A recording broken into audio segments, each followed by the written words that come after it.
Let me tell you a story about Tom. I've changed his name for confidentiality reasons. He grew up in a very abusive home. He was abused physically, emotionally, and sexually. A lot of trust issues, a lot of anger.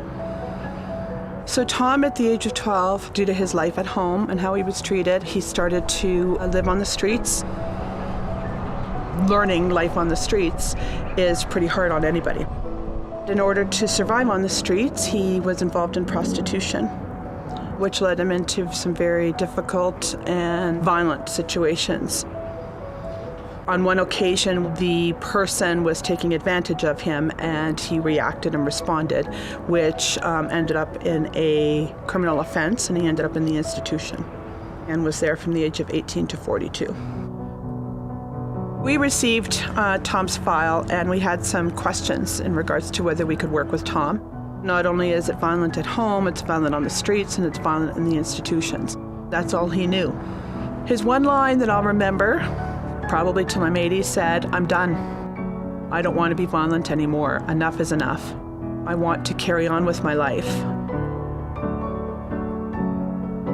We accepted him, and for 3 years, he never did commit any violence, and he did use our supports. Here's an opportunity where now he feels like he fits in. He has a job, and he was able to be a foreman. He pays his taxes. He does his grocery shopping. He goes to movies. He's thinking about possibly having a girlfriend, maybe a child in the future. He never had those thoughts before. Now he's a contributing member of society. He's proud of what he's done. He's proud of being given a chance.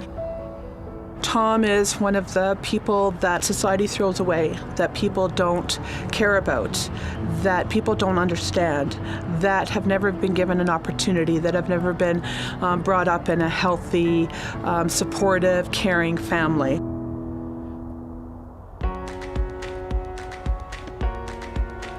The purpose of Bedford House is to provide support and accountability for residents being released from correctional facilities into the community.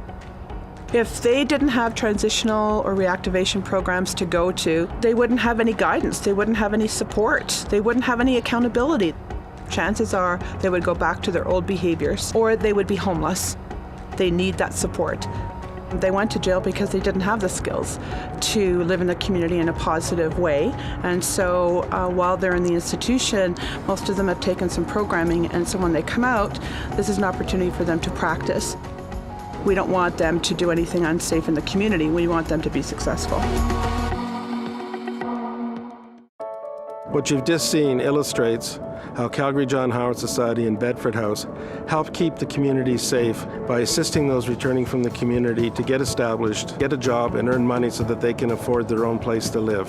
What you might not realize is most of the people in prison return to the community, so it's very important that they have supports and resources such as Bedford House, because without them, they return directly to the community and the likelihood of their recidivism is much higher. Unfortunately, Bedford House has been expropriated, and Calgary John Howard Society needs to build a new facility. We're very fortunate to be a part of the Resolve campaign to help us raise funds in order to do this. Calgary John Howard Society is important to the community because we help break the cycle of homelessness and crime.